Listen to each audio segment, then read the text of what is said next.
आज का टॉपिक है वो है फिरोज शाह तुगलक, जो अपने पूर्ववर्ती शासक मोहम्मद बिन तुगलक के बाद में शासक बना, जिन्होंने 1355 ईस्वी से 1388 ईस्वी तक जो है शासन किया। फिरोज शाह तुगलक का जो शासन था उसमें जो है सल्तनत काल में सबसे ज्यादा जो है विनिर्माण कार्य, लोक कल्याण कार्य उसने किए। उसके बाद के अलावा भी जो है फिरोज शाह तुगलक ने जो है अपने कुछ विजय अभियान चलाए। इसके अलावा उसने जो है फिरोज शाह तुगलक ने जो है मोहम्मद बिन तुगलक के समय जो अमीर वर्ग और उलेमा वर्ग है वो जो नाराज हो गया, तो उस अमीर वर्ग और उलेमा वर्ग को खुश करने के लिए उसने जो अमीर वर्ग को खुश करने के लिए जो सल्तनत काल में जो उनको जो पद दिए, उन पदों को उसने अमीर वर्ग के पदों को वंशानुगत बना दिया कि उनके बाद के जो है अमीर वर्ग से जो रिलेटेड है उनको वो पद मिलते रहे।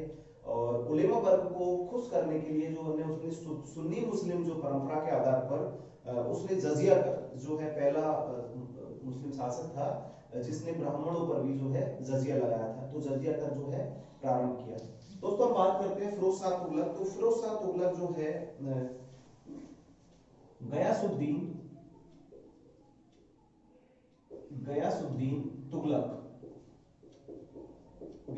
तुगलक था मोहम्मद बिन तुगलक का भाई। तो गयासुद्दीन तुगलक के भाई जो थे वो था मलिक रज्जब। तो मलिक रज्जब का जो है ये फिरोज शाह तुगलक जो है पुत्र था, किसका? मलिक रज्जब का पुत्र था। गयासुद्दीन तुगलक का तो जो है पुत्र था मोहम्मद बिन तुगलक, लेकिन गयासुद्दीन तुगलक के भाई मलिक रज्जब का जो पुत्र है वो था फिरोज शाह तुगलक। इनकी जो माता थी कि इनकी माता का नाम था नैला या नाइला, जो भट्टी राजपूत रणमल की पुत्री थी। देखो दोस्तों, इतिहास में हम बात करते हैं कि जो शासक हुए, तो जैसे कौन कौन से जो शासक है उनकी माता जो है राजपूत थी या फिर कोई और हिंदू स्त्री थी। तो एक गयासुद्दीन तुगलक की जो माता थी, उसके अलावा गयासुद्दीन तुगलक से पहले जो खिलजी वंश के जो थे खुसरो, वो भी हिंदू थे। उसके अलावा जो है फिरोज शाह तुगलक और सिकंदर लोदी की जो है माँ हिंदू थी। अब हम बात करते हैं कि मलिक रज्जब का पुत्र था, माता जो है नैला भट्टी राजपूत रणमल की पुत्री थी। उसके बाद में जब फिरोज शाह तुगलक का जब राज्यारोहण हुआ, तो फिरोज शाह तुगलक का जो राज्यारोहण है, इसका राज्यारोहण हुआ ठट्टा में, क्योंकि जब मोहम्मद बिन तुगलक की मृत्यु हुई तो यह ठट्टा में उपस्थित था। तो ठट्टा में ही जो है फिरोज शाह तुगलक का जो है राज्यारोहण कर दिया, मतलब राज्याभिषेक कर दिया। उसके पश्चात जो इसके समय में जो फिरोज शाह तुगलक के समय दिल्ली में जो विद्रोह किया, वो जो वजीर ने किया, ख्वाजा वजीर ने जो है विद्रोह किया। और ख्वाजा वजीर ने जो विद्रोह किया वो कैसे किया कि ख्वाजा वजीर ने जब देखा कि दिल्ली पर कोई नहीं है, तो उस स्थिति का जो फायदा उठाकर ख्वाजा वजीर ने किया ऐसा कि उसने जो है एक 6 वर्षीय बालक को मोहम्मद बिन तुगलक का वंशज करार दे दिया और उसको जो है दिल्ली का सुल्तान बना दिया। लेकिन जब मोहम्मद बिन तुगलक का जो वंशज बना दिया, तो उसके बाद में जब फिरोज शाह तुगलक जब ठट्टा से वापस जब दिल्ली आया, तो उसने जो है वजीर, जो ख्वाजा वजीर था, उसके जो है विद्रोह को दबा दिया। और विद्रोह को दबाने के बाद में उसने जो है ख्वाजा वजीर को ऐसे नहीं कि उसको सजा दी, दंड दी, क्योंकि उसके जो है शासन का प्रारंभिक समय था, तो इसको दंड और सजा भी नहीं दी। तो उसके बाद में ख्वाजा वजीर को फिरोज शाह तुगलक द्वारा जो है इसको समाना की जागीर दी गई। समाना की जागीर जो है दी गई, और समाना की जागीर दी गई। तो समाना की जागीर देने के पश्चात दोस्तों क्या हुआ कि समाना की जब जागीर दी गई, तो जब ये अपनी जागीर पर जब जा रहा था, तो रास्ते में कुछ लोगों ने इसकी हत्या कर दी। तो अपना जो प्रारंभिक विद्रोह है फिरोज शाह तुगलक द्वारा दबा दिया गया। अब इतिहासकार कहते हैं कि फिरोज शाह तुगलक को जो क्योंकि शासक ही बना किसके बाद में, मोहम्मद बिन तुगलक के बाद में शासक बना, तो फिरोज शाह तुगलक को जो ताज मिला वो कांटों से सजा हुआ एक ताज था। तो फिरोज शाह तुगलक के सामने जो समस्याएं थी वो बहुत सारी जो समस्या थी, तो उसको जो है इतिहासकार कहते हैं कि इसको कांटों का ताज मिला, कांटों का ताज मिला। तो कांटों के ताज मिला तो उसके सामने जो परिस्थिति थी वो पहली थी ऋणग्रस्त किसानों की, ऋणग्रस्त किसानों की समस्या, ऋणग्रस्त किसानों की समस्या, ऋणग्रस्त किसानों की समस्या, साम्राज्य विघटन, साम्राज्य विघटन, साम्राज्य विघटन की समस्या, साम्राज्य विघटन की समस्या, खाली खजाना, खाली खजाना,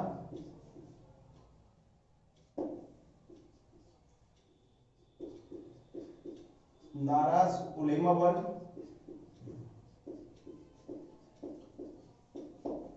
और असंतुष्ट, असंतुष्ट अमीर वर्ग, असंतुष्ट अमीर वर्ग। तो दोस्तों यहाँ पे हम बात करते हैं कि मोहम्मद बिन जो है तुगलक के बाद में शासक बना फिरोज शाह तुगलक। तो फिरोज शाह तुगलक के सामने सीधी बात है कि उसके सामने जो है शासन के समय उसके जो शासन है उसमें परेशानियां तो आनी थी, क्योंकि मोहम्मद बिन तुगलक के समय जो है ऋण बांटे गए, वो बांटे गए तकावी ऋण।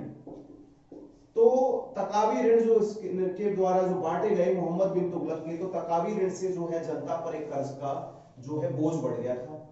तो उस बोझ को बढ़ गया तो जनता जो है नाराज थी, जो किसान वर्ग था या जो जनता थी वो नाराज थी, मोहम्मद बिन तुगलक की नीतियों का जो विरोध करती थी।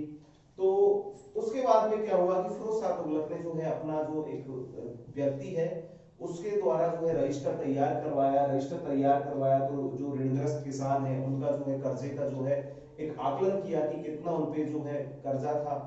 तो उस जो आकलन जो किया, तो उस आकलन में जो है लगभग 2 करोड़ रुपए जो है इसने कर्जा है जो किसानों को मुक्त दे दिया। तो इसके समय जो है अहमद साल्दी, अहमद साल्दी जो है, अहमद साल्दी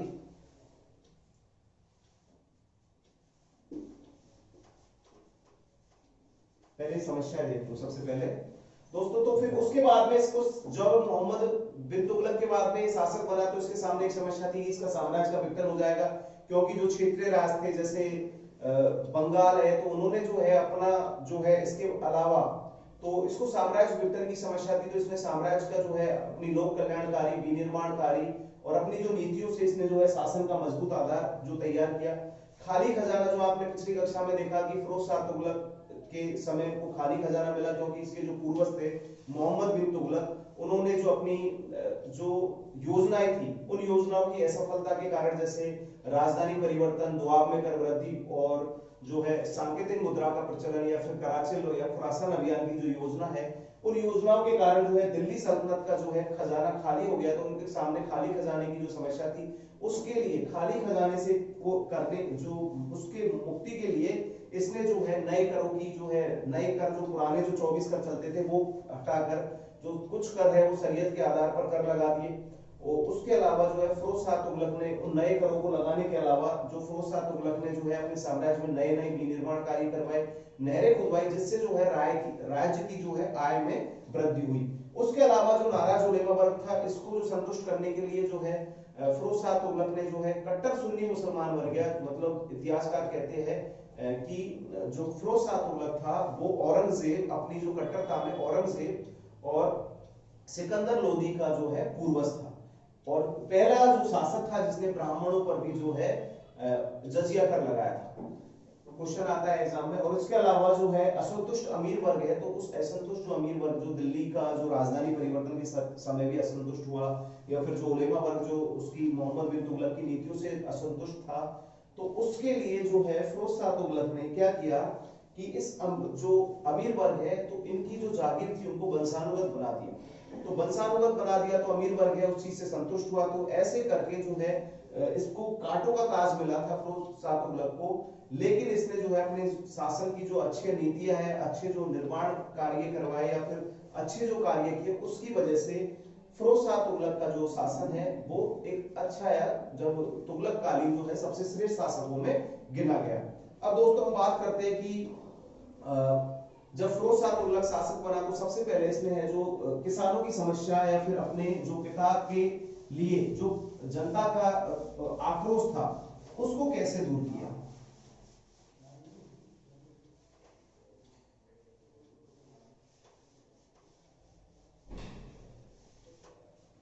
दोस्तों फिरोज शाह तुगलक ने जो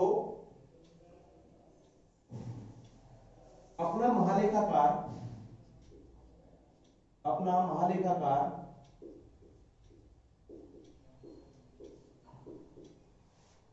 ख्वाजा फक्र सदी को जो है अपना महालेखाकार बनाया। सबसे पहले तो जो है फिरोज शाह तुगलक जो शासक बना तो सबसे पहले जो उसने साम्राज्य के जो विद्रोही लोग थे, जो अपने जो है तुगलक कालीन साम्राज्य का जो विद्रोह कर रहे थे, उन लोगों को उसने जो है विद्रोहियों को माफी दे दी, मतलब उनको जेल में ठूसा या उनको सजा नहीं दी, उनको माफी कर दी और उनको साम्राज्य से जो है दिल्ली साम्राज्य से थोड़ा दूर भेज दिया।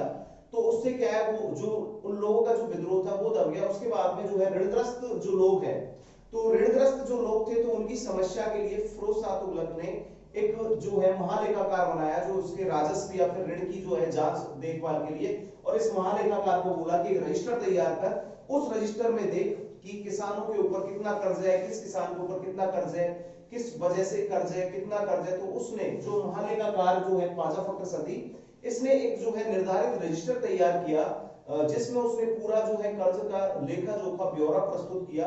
और इतिहासकार कहते हैं कि उसने जो अपना पूरा ब्यौरा प्रस्तुत किया तो उसमें जो है ऋण का एक पूरा संपूर्ण आंकलन निकल के आया। उसके फलस्वरूप फिरोज शाह तुगलक ने जनता पर जो लगा हुआ था किसानों पर 2 करोड़ रुपए वो माफ कर दिया। तो इसने जो है ऋण रजिस्टर जो है तैयार किया, वे 2 करोड़ रुपए जो है फिरोज शाह तुगलक द्वारा जनता के माफ कर दिए गए।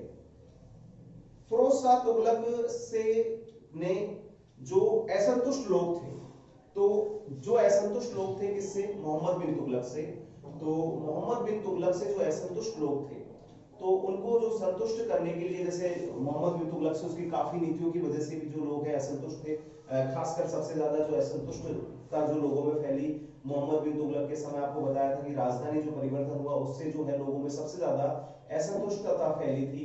तो इसलिए जो मोहम्मद बिन तुगलक के समय जो असंतुष्ट वर्ग था, तो उस असंतुष्ट वर्ग के द्वारा फिरोज शाह तुगलक ने जो है पत्र जो लिखवाए कि जिसमें मोहम्मद तुगलक के बारे में जो कुछ है वो अच्छी बातें लिखे।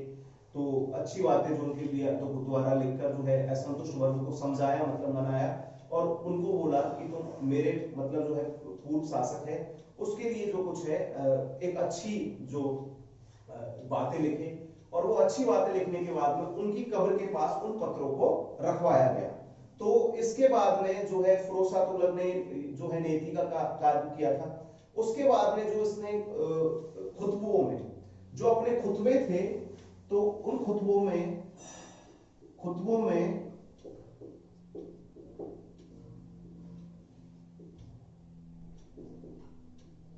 सल्तनत खुतबों में तुगलक-कालीन शासकों का नाम लिखवाया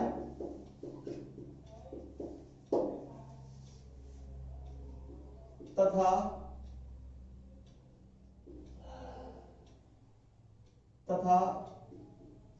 सल्तनत काल के प्रारंभिक शासकों का नाम लिखवाया, जिसमें है कौन सा, गुलाम वंश। गुलाम वंश। इन खुतबों में जो है गोरी का नाम आता है, मोहम्मद गोरी का नाम जो है मिलता है, मोहम्मद गोरी का नाम मिलता है खुतबों में, मोहम्मद गोरी का नाम मिलता है, परंतु ऐबक का क्वेश्चन आ जाता है कि ऐबक का नाम नहीं मिलता। खुतबों में मोहम्मद गोरी का नाम मिलता है लेकिन ऐबक का नाम जो है, मोहम्मद गोरी का नाम मिलता है लेकिन ऐबक का नाम जो है उन खुतबों में प्राप्त नहीं होता है। उसके बाद हम बात करते हैं मोहम्मद बिन तुगलक के जो है बाद जो शासक बने फिरोज शाह तुगलक के विजय अभियानों के बारे में। तो फिरोज शाह तुगलक ने जो अपने प्रारंभिक विजय अभियान है वो बंगाल पे किया।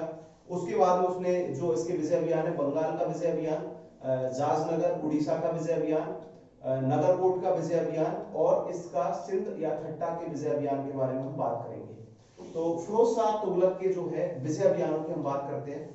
तो फिरोज शाह तुगलक के विजय अभियानों में देखते हैं हम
दोस्तों अब हम बात करते हैं कि फिरोज शाह तुगलक ने जो अपने विजय अभियान जो प्रारंभ किए तो उसमें फिरोज शाह तुगलक ने अपना पहला विजय अभियान जो है बंगाल पर जो है पहला विजय अभियान किया वो 1353 ईस्वी में प्रारंभ किया। 1355 में जो है यह विजय अभियान असफल रहा। 1355 में जब दोनों में संधि हो गई तो उसके बाद में जो है यह विजय अभियान रुक गया, लेकिन उसको जो है पहला विजय अभियान इसका असफल रहा। तो हाजी इलियास जो बंगाल का जो शासक था वो था हाजी इलियास और इसने जो है शमसुद्दीन इलियास, हाजी इलियास, शमसुद्दीन इलियास मतलब अपना नाम परिवर्तन करके हाजी इलियास ने अपना नाम परिवर्तन जो है एक उपाधि ली शमसुद्दीन इलियास की, और उसने जो दिल्ली सल्तनत के अधीन था तिरहुत, दिल्ली सल्तनत के जो अधीन था तिरहुत पर अपना अधिकार कर लिया, तिरहुत पर अधिकार कर लिया। और जब तिरहुत पर अधिकार कर लिया तो जो दिल्ली सल्तनत का जो क्षेत्र था तो फिरोज शाह तुगलक ने बंगाल के लिए जो है अपना अभियान बढ़ाया, मतलब बंगाल की तरफ जो है इसकी सेना ने कूच किया। लेकिन जो हाजी इलियास था इसने अपना जो राजधानी है, हाजी इलियास ने उसके जब इसको लगा कि फिरोज शाह तुगलक आ रहा है तो फिरोज शाह तुगलक आ रहा है तो इसने जो है अपना जो दल था तो इसने जो अपनी राजधानी थी पांडुआ, मतलब तो पांडुआ जो है पांडुआ राजधानी को जो छोड़कर इसने जो है एकदला दुर्ग में, इंपॉर्टेंट है एकदला दुर्ग जिसका नाम बाद में फिरोज शाह तुगलक ने आजादपुर रखा, एकदला दुर्ग में जो है एकदला दुर्ग में भागकर चला गया। कौन? शमसुद्दीन इलियास। जब फिरोज शाह तुगलक ने जो अपना अभियान चलाया तो शमसुद्दीन इलियास है जो एकदला दुर्ग में भागकर चला गया। तो उसके पश्चात जब एकदला दुर्ग में भागकर चला गया तो एकदला दुर्ग को फिरोज शाह तुगलक ने जीतने का प्रयास किया, लेकिन नहीं जीता जा सका। अंत में फिरोज शाह तुगलक ने 1355 ईस्वी में जो है शमसुद्दीन इलियास के साथ में 1355 में उसने जो है 1355 में संधि कर ली। संधि बंगाल का स्वतंत्र शासक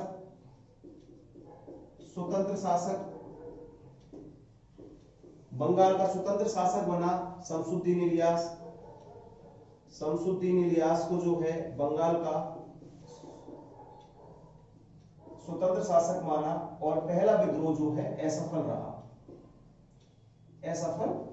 जो पहला अभियान था इसका फिरोज शाह तुगलक का जो प्रथम अभियान है वो असफल रहा। इसके पश्चात जो है बंगाल का जो द्वितीय अभियान है, तो बंगाल का द्वितीय अभियान जो है बंगाल का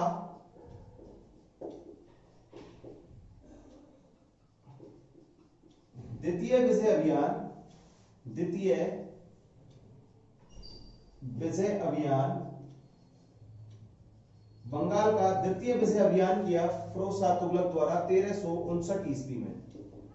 जब बंगाल का द्वितीय विजय अभियान किया तो बंगाल के द्वितीय अभियान में जो है इसका जो पुत्र था इलियास शाह का जो पुत्र था, शासक कौन था दोस्तों? इलियास शाह का पुत्र सिकंदर शाह शासक था। पुत्र सिकंदर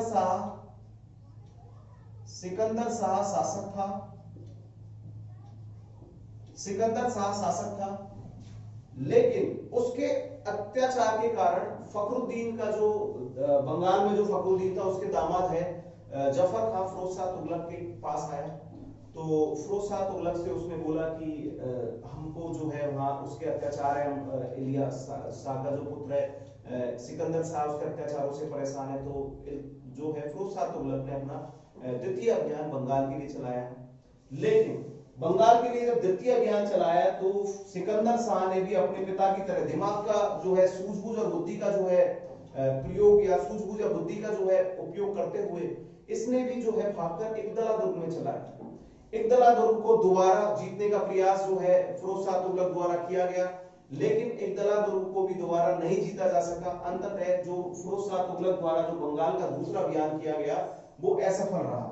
तो दूसरा अभियान भी जो है इसका असफल रहा।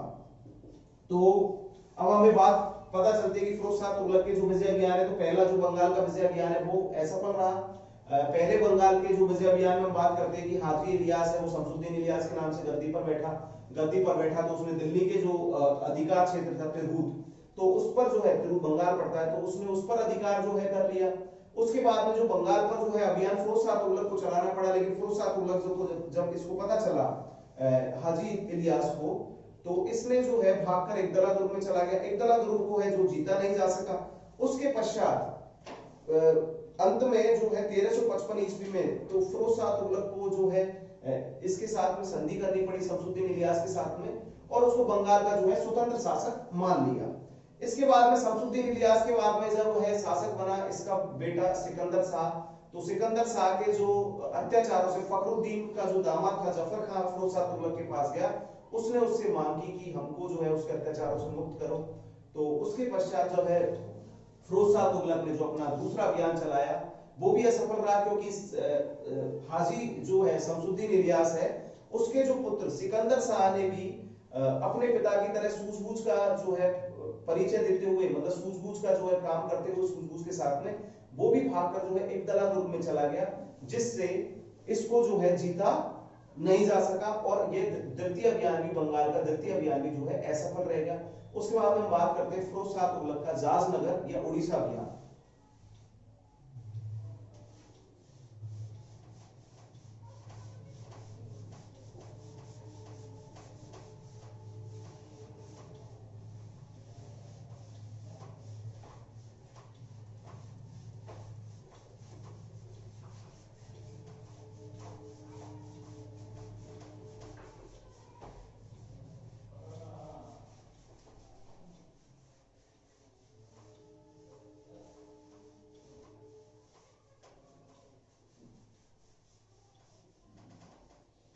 जाजनगर या उड़ीसा अभियान। द्वितीय बंगाल जो अपना अभियान चलाया, तो इसका जो अभियान है, अब हम बात करते हैं जाजनगर या उड़ीसा अभियान के बारे में। तो तीसरा अभियान है इसका जाजनगर या उड़ीसा अभियान। उड़ीसा अभियान, जाजनगर और उड़ीसा अभियान। तो उड़ीसा अभियान का जो है, इसका जो शासक था यहाँ पर कौन? भानुदेव द्वितीय। प्रसिद्ध जो मंदिर है जगन्नाथपुरी का जो मंदिर था, जगन्नाथपुरी का मंदिर है उड़ीसा का, प्रसिद्ध है। और ये जो है धर्मान शासक भी है, फिरोज शाह तुगलक कट्टर जो है मुस्लिम शासक भी था। तो दोस्तों, जब जाजनगर का दूसरा जो अभियान, जो जाजनगर पे उड़ीसा पर जो अभियान किया इसने 1360 ईस्वी में किया, जब इसने बंगाल का जो द्वितीय अभियान 1359 ईस्वी में जब बंगाल का द्वितीय अभियान जो किया, प्रारंभ किया, तो उसके पश्चात जो है फिरोज शाह तुगलक उस अभियान में भी सफल नहीं हो गया। तो इसने आते समय उत्तर प्रदेश में एक नए नगर जौनपुर की स्थापना की। तो जौनपुर की एक नया नगर बसाया जौनपुर। तो वहां जौनपुर की स्थापना करने के बाद में इसने जो है एक बैठे बैठे योजना बनाई कि उड़ीसा का जो है मंदिर को जो है जो जीत लिया जाए, या फिर उड़ीसा का जो है मंदिर को नष्ट करना चाहता था ये। तो इसने योजना बनाई कि उड़ीसा को जीत लिया जाए तो उड़ीसा का जो है मंदिर को नष्ट कर देना चाहिए। तो इसने जो है उड़ीसा के जो इतिहासकार कहते हैं कि कुछ इतिहासकार कहते हैं कि जो है जगन्नाथपुरी के मंदिर को नष्ट करने के लिए, और कुछ इतिहासकार कहते हैं कि हाथियों की, उड़ीसा में हाथी बहुत ज्यादा मिलते हैं, तो उड़ीसा में हाथियों की प्राप्ति के लिए जो है फिरोज शाह तुगलक द्वारा यह अभियान चलाया गया। लेकिन क्या हुआ कि जो उड़ीसा का जो शासक था भानुदेव द्वितीय, वो भागकर तेलंगाना में चला गया। तेलंगाना में भागकर चला गया तो इन्होंने जो है जगन्नाथ मंदिर को जो है नष्ट कर दिया, और कुछ मूर्तियों को इन्होंने नष्ट करने के बाद में मूर्ति जो है समुद्र में फेंकवा दी। उसके पश्चात जो है जगन्नाथ मंदिर को नष्ट करने के बाद में, मूर्ति समुद्र में फेंकवाने के बाद में, जब फिरोज शाह तुगलक है वो छोटा नागपुर चला गया। छोटा नागपुर जो देखो, ये जो है भारत के जो ये क्षेत्रीय जो क्षेत्र है, हम इनकी बात करते हैं, तो जब भारत के इन क्षेत्रों की बात करते हैं, तो ये जो है उड़ीसा, यहीं से पास में जो है पड़ता है तेलंगाना, पड़ता है जो है आंध्र प्रदेश है, ये उड़ीसा है। इसके पश्चात जो है ये क्षेत्र है वो छत्तीसगढ़ है, बिहार, बंगाल। तो ये वाला जो क्षेत्र है, हम यहाँ की बात कर रहे हैं। तो इस क्षेत्र के जो बात करते हैं, तो हम तो देखते हैं कि ये छोटा नागपुर चला गया जो छत्तीसगढ़ में पड़ता है। तो छोटा नागपुर जब गया तो वहां पर ये जंगलों में खो गया। तो छोटा नागपुर के जंगलों में खो गया फिरोज शाह तुगलक। तो इसकी जो सेना है वो नष्ट होने लगी, सेना कम हो गई।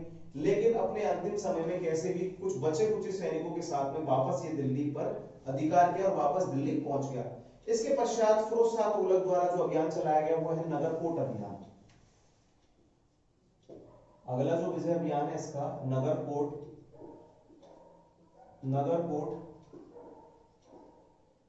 अभियान 1361 ईस्वी में। नगरकोट अभियान चलाया इसने 1361 ईस्वी में। तो फिरोज शाह तुगलक ने जो नगरकोट पर आक्रमण किया, तो नगरकोट पर आक्रमण किया, तो वहां पर उसने, उसके शासक ने, वहां नगरकोट के जो शासक है उसने फिरोज शाह तुगलक के सामने आत्मसमर्पण कर दिया। नगरकोट पर जो है आक्रमण करने का जो मूल उद्देश्य था इसका, वहां के उस मंदिर को नष्ट करना, और उस मंदिर की जो मंदिर था ज्वालामुखी मंदिर, तो ज्वालामुखी मंदिर को जो है नष्ट करना और उस मंदिर को की जो मूर्ति है उनको तोड़ना। तो फिरोज शाह तुगलक ने जो है नगरकोट पर अधिकार किया, और जो फिरोज शाह तुगलक की जो सेना थी उसने जो है ज्वालामुखी मंदिर को नष्ट कर दिया। लेकिन फिरोज शाह तुगलक यहां भी नहीं रुका। उसने जो है वहां के जो ब्राह्मण वर्ग था या मंदिर से जो संबंधित जो लोग थे, तो उनके साथ में फिरोज शाह तुगलक ने जो है अपनी जो उस नीति का जो है एक मुस्लिम जो कट्टर नीति का जो परिचय देते हुए, तो फिरोज शाह तुगलक ने उन लोगों के जो गले में मूर्ति के टुकड़े और मांस के टुकड़े, गाय के मांस के टुकड़े उन लोगों के जो है गले में जो टांग दिए। उसके अलावा जो मुख्य ज्वालामुखी मंदिर की जो मुख्य मूर्ति थी उसको जो है मक्का भिजवा दिया। वहां पर ये होता है फिरोज शाह तुगलक का कि ये एक धर्मांध शासक था। मतलब ये जो मुस्लिम जो शासक था वो पहला मुस्लिम शासक था जिसने अपनी जो धार्मिक नीति मुस्लिम कानूनों पर जो है प्रारंभ की, या फिर उसने हिंदुओं के जो है मंदिरों को नष्ट किया, या फिर जजिया कर लगाया, तो जिसके बारे में बात कर सकते हैं। तो पहला जो शासक है, इसीलिए फिरोज शाह तुगलक को सिकंदर लोदी और औरंगजेब का जो है अग्रज माना जाता है कि उन्होंने तो, औरंगजेब ने तो जजिया कर 1679 ईस्वी में जो है लगाया ही था, लेकिन फिरोज शाह तुगलक के बाद में सिकंदर जो है सिकंदर लोदी है, वो भी एक धर्मांध शासक था। तो फिरोज शाह तुगलक ने जो है नगरकोट अभियान जो चलाया, उसकी जो सेना शासक ने वहां पर आत्मसमर्पण कर दिया, तो ज्वालामुखी मंदिर को सैनिकों ने नष्ट कर दिया, और सैनिकों ने नष्ट करने के बाद में जो मंदिर के जो संबंधित लोग थे उनके गले में जो है गाय के मांस के टुकड़े और मूर्ति के टुकड़े पहनाकर, एक माला पहनाकर, मूर्ति के जो टुकड़ों की माला और गाय के जो है मांस के टुकड़े, मतलब मूर्तियों को भ्रष्ट करना, तो उन मूर्तियों को भ्रष्ट करने उनको जो है नगर में उनको घुमाया गया, तथा जो मंदिर की जो मुख्य मूर्ति थी उसको है मक्का भिजवा दिया गया। नगरकोट जो विजय, जब फिरोज शाह तुगलक ने जो नगरकोट जो विजय की, तो उसमें इसको फिरोज शाह तुगलक को 300 संस्कृत जो है 300 संस्कृत जो है संस्कृत ग्रंथ प्राप्त हुए।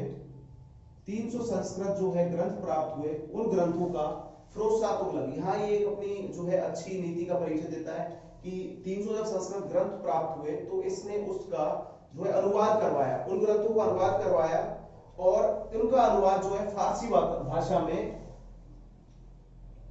अहमद सानी द्वारा फारसी भाषा में दलाइल फिरोजशाही नाम से हुआ, दलाइल फिरोजशाही नाम से हुआ।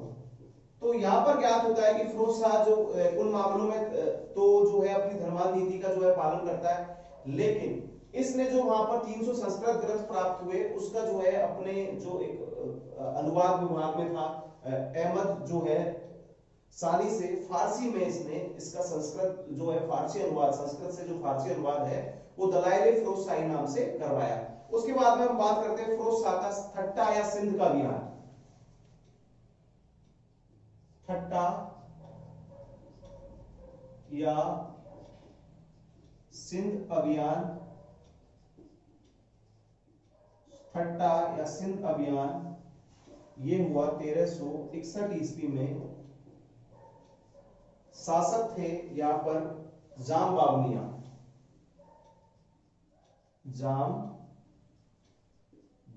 जो है शासक थे। तो ठट्टा और सिंध पर जो अभियान किया फिरोज शाह तुगलक द्वारा, तो उस अभियान के तहत जाम बावनिया ने फिरोज शाह तुगलक का जो है दमनतापूर्ण उसने जो है उसका मुकाबला किया, और जब मुकाबला किया तो जो है फिरोज शाह तुगलक जो है इसको जाम बावनिया को नहीं जीत पाया। तो जाम बावनिया को नहीं जीत पाया तो वापस जो आते समय इसकी जो सेना थी फिरोज शाह तुगलक की, कच्छ के रण में सेना फंस गई, और सेना की मात्रा जो है 1/3 रह गई। जैसे 100% सेना लेके चला तो मतलब जो है इसकी 3/4 सेना खत्म हो गई, एक जो तिहाई है वो सेना रह गई, मतलब 1/3 सेना इसकी रह गई, मतलब 25% सेना इसके पास में रह गई। और वही जो है इसने गुजरात में अपना जो है विश्राम स्थल बनाया, और गुजरात में उस समय फिरोज शाह तुगलक के समय गुजरात में शांति रही। और जब गुजरात में जब फिरोज शाह तुगलक अपना निवास किया, गुजरात में जब निवास पे बैठा था तो विश्राम कर रहा था, मतलब गुजरात में ही रुका हुआ था, तो उस समय जो है बहमनी वंश जो दक्षिण भारत में स्थापित हुआ, विजयनगर और बहमनी वंश जो है मोहम्मद बिन तुगलक के समय, तो उन बहमनी वंश के जो शासक थे जो विद्रोह कर दिया था उन्होंने, तो बहमन शाही जो शासक थे वो शासक आए और फिरोज शाह तुगलक को उन्होंने बहमनी राज्य पर आक्रमण करने का जो है ऑफर दिया, लेकिन फिरोज शाह तुगलक ने उसके लिए मना कर दिया। तो उसके पश्चात जब फिरोज शाह तुगलक ने जो अपना अभियान चलाया, तो उसके पश्चात जो फिरोज शाह तुगलक ने अपना अभियान चलाया, तो फिरोज शाह तुगलक ने उसके तहत, तो उस अभियान के तहत जो है 1363 ईस्वी में 1363 ईस्वी में जाम बावनिया जो है इन्होंने जो है इसकी सत्ता को जो है अधिकार कर लिया। जाम बावनिया ने जो है इनकी जो सत्ता है उसको जो है पराजित मतलब हो गए। जाबावलिया ने जो है फिरोज शाह तुगलक को जो है कर्ज देना स्वीकार किया, तथा इसका जो वजीर था, फिरोज शाह तुगलक का जो वजीर था खाने जहां मकबूल, वजीर था खाने जहां मकबूल,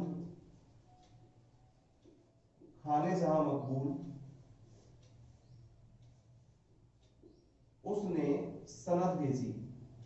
मतलब इनकी जो सनद है, मतलब तुगलकों की जो सनद है उनको माननी पड़ी। तो दोस्तों हम बात करते हैं कि फिरोज शाह तुगलक ने जो अपने विजय अभियान चलाई, तो इसने कि विजय अभियानों की हम बात करें तो फिरोज शाह तुगलक ने जो है अपने विजय अभियान है, तो इसके विजय अभियानों के बाद में, जो कि विजय अभियानों के बाद में जो फिरोज शाह तुगलक का जो शासन है उसमें उसकी विनीत कांड नीति, इसकी नीति, जो इसकी नई नीतियां, इसकी जो नहर निर्माण प्रणाली, उसके बारे में हम अगली जो कक्षा में बात करेंगे। तो लेकिन हम उससे पहले हम इसके फिरोज शाह तुगलक के जो विजय अभियानों की बात करें तो फिरोज शाह तुगलक के जो मैंने विजय अभियान बताए उसमें पहला विजय अभियान था इसका बंगाल का विजय अभियान, और बंगाल का विजय अभियान हुआ 1353 से 55, ये हुआ फर्स्ट। इसमें जो फिरोज शाह तुगलक के जो विजय अभियान इसकी बात करें तो इसमें जो है हाजी इलियास ने शमसुद्दीन इलियास नाम से जो है उपाधि धारण की और शासक बन गया। लेकिन जब फिरोज शाह और उन्होंने दिल्ली के अधिकार क्षेत्र में पड़ने वाले तुरूत पर आक्रमण किया, जब तिरहुत पर आक्रमण किया तो है फिरोज शाह तुगलक को जो है गुस्सा आया, तो फिरोज शाह तुगलक ने दिल्ली से अपनी सेना रवाना करी। लेकिन जब उसको पता चला शमसुद्दीन इलियास को कि फिरोज शाह तुगलक आ रहा है, तो उसने भागकर जो है अपनी राजधानी पांडुआ को छोड़कर, और पांडुआ राजधानी को छोड़कर भागकर वो चला गया इकदला दुर्ग में। तो इकदला दुर्ग में शरण पाई, तो उस इकदला दुर्ग को फिरोज शाह तुगलक द्वारा जीता नहीं जा सका, और उस दुर्ग को जीता नहीं जा सका, उसके उपलक्ष्य में फिरोज शाह तुगलक ने उसके साथ में 1355 में संधि कर दी। और 1355 में संधि कर ली तो जो प्रथम अभ्यास है, संधि कर ली, सीधी बात है कि दिल्ली सल्तनत को झुकना पड़ गया। और संधि करने के बाद में उसने बंगाल का जो स्वतंत्र शासक है हाजी जो है शमसुद्दीन इलियास को जो है स्वतंत्र शासक बंगाल का मान लिया, जिसके जो उपरांत जो प्रथम अभियान है इसका असफल रहा। प्रथम अभियान है वो इसका असफल रहा। बंगाल का द्वितीय अभियान की हम बात करें तो बंगाल का द्वितीय अभियान की हम बात करें तो ये हुआ 1359 ईस्वी में। 1359 ईस्वी में ये अभियान भी जो है असफल रहा। इस अभियान के समय जो है बंगाल का जो द्वितीय अभियान जो फिरोज शाह तुगलक द्वारा चलाया गया, तो इस अभियान के समय जो है शमसुद्दीन इलियास का पुत्र सिकंदर जो है शाह शासक बना। सिकंदर शाह शासक बना तो जो है फखरुद्दीन का जो दामाद था जफर था, फिरोज शाह तुगलक के पास उसके अत्याचारों को लेकर शिकायत लेके आया। तो फिरोज शाह तुगलक ने बंगाल पर दोबारा अभियान करने की सोची। तो 1359 ईस्वी में जो है फिरोज शाह तुगलक ने अपनी सेना जो है बंगाल के लिए रवाना करी। तो बंगाल के लिए जब सेना रवाना करी तो इसके पुत्र ने भी जो है शमसुद्दीन इलियास का जो पुत्र था सिकंदर जो शाह, तो उसने भी जो अपनी सूझबूझ का परिचय देते हुए वो भी क्यों भागकर इकदला दुर्ग चला गया। इकदला दुर्ग जो भागकर चला गया, तो उसके पश्चात जो है फिरोज शाह तुगलक जो है इकदला दुर्ग को नहीं जीत सका। अंततः यह अभियान भी जो है उसका असफल रहा। उसके बाद में इसने जो अभियान चलाया वो चलाया जाजनगर, या बोले तो उड़ीसा का अभियान, उड़ीसा अभियान, और ये चलाया इसने 1360 ईस्वी में। ये 1360 ईस्वी में चलाया तो फिरोज शाह तुगलक जो बंगाल के अपने द्वितीय अभियान पर था, तो बंगाल और उड़ीसा पास पास ही पड़ते हैं, तो बंगाल के जब द्वितीय अभियान पे था, लेकिन इसने एक नए नगर, उसी समय एक नए नगर उड़ीसा जो है उत्तर प्रदेश में जौनपुर की स्थापना की थी। वहां पर एक विश्राम कर जो है ठहरा हुआ था। तो इसके जो मन में ख्याल आया कि मुझे जो है उड़ीसा का जगन्नाथपुरी मंदिर को तोड़ना है, या कुछ इतिहासकार कहते हैं हाथियों के लिए उड़ीसा पर आक्रमण किया। लेकिन अंततः जो उड़ीसा का शासक था भानुदेव द्वितीय, वो भागकर जो है तेलंगाना चला गया, और फिरोज शाह तुगलक ने जो है उड़ीसा को जो ज्वालामुखी मंदिर है उसको जो है उसने तोड़ दिया, और यह अभियान इसका जो है सफल रहा। इसके बाद में फिरोज शाह तुगलक द्वारा जो अभियान चलाया गया इसका नगरकोट अभियान। नगरकोट अभियान जो है इसने चलाया 1361 ईस्वी में। नगर कोट में जो है प्रसिद्ध ज्वालामुखी मंदिर, ज्वालामुखी मंदिर की जो है मूर्ति तोड़ दी, शासक ने जो है आत्मसमर्पण कर दिया, उसकी जो है मूर्ति तोड़ दी। मूर्ति तोड़ने के बाद में जो है वहां से 300 जो है उन मूर्तियों को तोड़ने के बाद में जो है उनके वहां का जो पंडित जो वर्ग था उसके जो गले में गाय का मांस और उन जो है मूर्तियों को जो है के टुकड़े उनको लटका के उनको नगर में घुमाया गया। मूर्ति का जो मुख्य हिस्सा था उसको मक्का भिजवा दिया।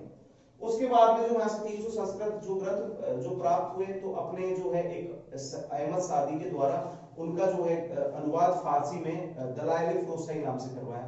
इसके अलावा हम बात करते हैं इसका जो अंतिम अभियान जो था इसके बाद में चलाया इसने सिंध या थट्टा का अभियान।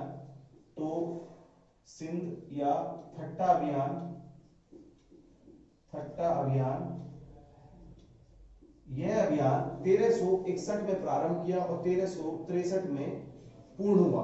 1361 में जब यह अभियान प्रारंभ किया तो सिंध पर जो है जाम बावनिया जो शासक था उसने जो है इनकी दमनपूर्णता से इनका जो है इस का विरोध किया, फिरोज शाह तुगलक का। तो फिरोज शाह तुगलक जो है विद्रोह किया तो वापस जब सिंध जो है गुजरात उसी एक मुहाने पर पड़ता है तो गुजरात में आके फिरोज शाह रुका। तो कच्छ के रण में इसकी सेना फंस गई थी फिरोज शाह तुगलक की। तो कच्छ के रण में जो सेना फंस गई तो सेना जो है 1/3 रह गई। उसके पश्चात जो है फिरोज शाह तुगलक ने जो गुजरात में रुका तो गुजरात में रुक के उसने उस समय शांति बहाल करी। लेकिन 1363 ईस्वी में दोबारा जब इन्होंने जो इस पर अधिकार किया, दोबारा जब इस पे 1363 ईस्वी में अधिकार किया तो जो है जाम बावनी इनके सामने झुक गया और इसका जो वजीर था मकबूल ने एक नई जो है कुमुक इनके लिए जो भेजी। ज्यादा जो है जाम बावनियाओं ने तुगलक वंश की जो है सत्ता को स्वीकार कर लिया तथा इनको कर देना स्वीकार किया। अब दोस्तों हम अगली कक्षा में बात करेंगे फिरोज शाह तुगलक की जो है वित्तीय व्यवस्था, उसके सिंचाई प्रबंधन, फिरोज शाह तुगलक की नीतियां, उसके विनिर्माण कार्य तथा फिरोज शाह के द्वारा जो उसके समय जो कौन से साहित्य की रचना और निर्माण के बारे में हम बात करेंगे अपनी अगली कक्षा में।